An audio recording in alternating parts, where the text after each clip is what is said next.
Welcome back. I am Brian Lee Durfee, author of The Forgetting Moon and The Blackest Heart, both published by Simon & Schuster's Saga Press. Today I'm going to be reviewing The Smoke Ring by Larry Niven. This is book number 2. Well, it's the sequel to The Integral Trees. There's only these 2 books in the series. Integral Trees, book 1. The Smoke Ring, book 2. You can see my review for the Integral Trees elsewhere on my channel. Just type in Integral Trees or Larry Niven and my last name. It'll show up. I swear to God that it will. It's the way the internet works. Anyway, we talk about the covers first. Again, with the Smoke Ring, we get this great cover by master illustrator Michael Whelan. He did the, it's a great wraparound cover, which shows you the world in which we are exploring, which is pretty much the most important part of this series. This is not really character-driven or plot-driven science fiction. This is more about just fantastic exploring a fantastic and different and unique universe. Book number 1, we get also this great Michael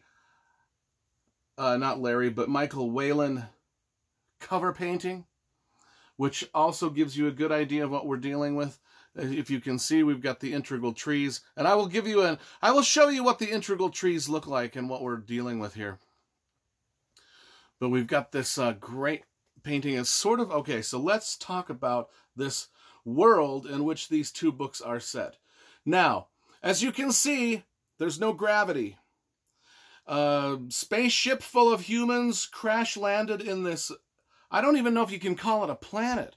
It's sort of just like an atmosphere that's sort of it's a ring of atmosphere that surrounds a sun.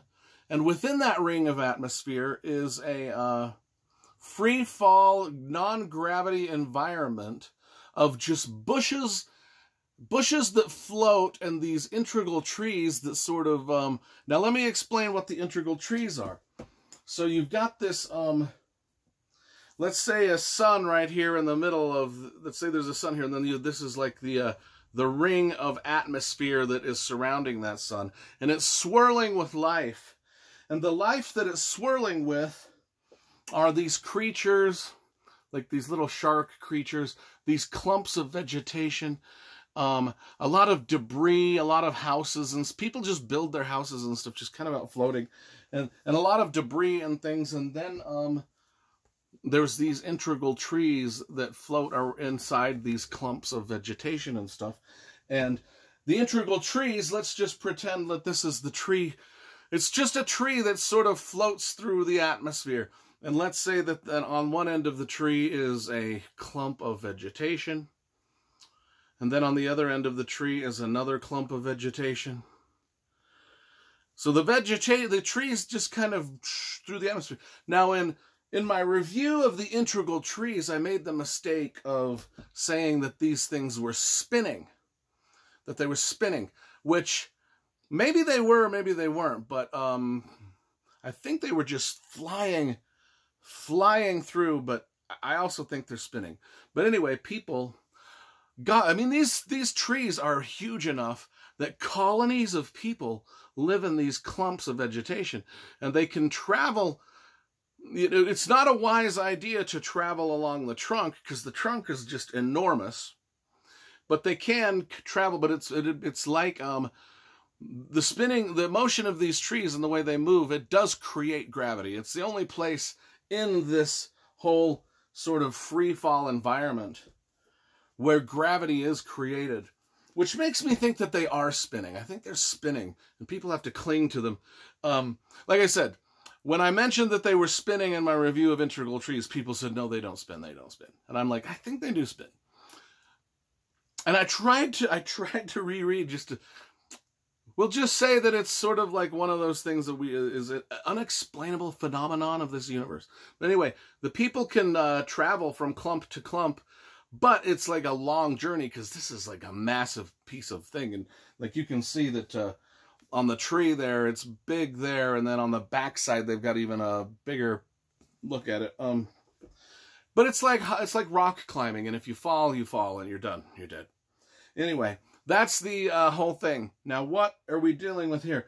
In the integral trees, we follow a group of explorers who do just that. They venture from this clump to that clump.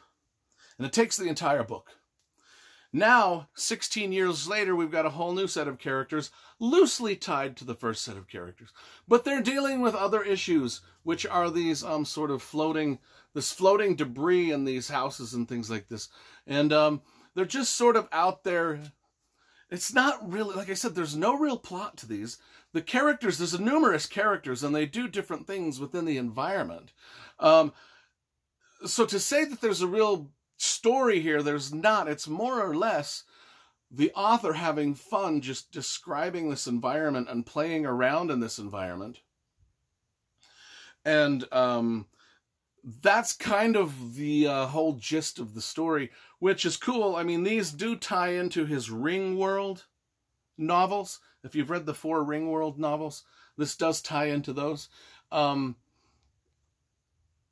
of the things that it's kind of like these people that live here now within this very strange environment.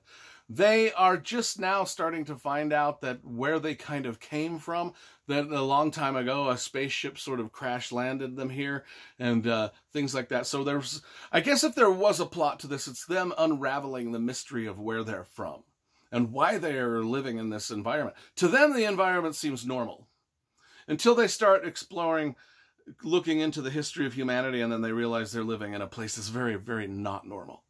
Anyway, look for my review of the Integral Trees. I just reread this one, and again, I liked the first book better because the first book is more of the setup.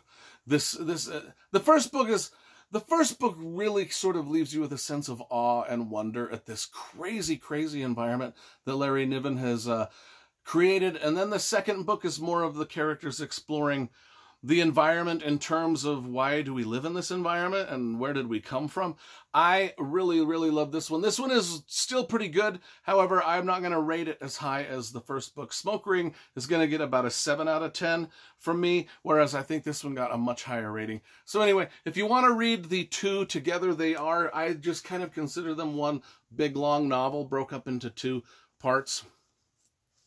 But they are beautiful books. If you can find these with these great Michael Whelan paintings, they're just beautiful science fiction books to have in your collection. So there you go, folks.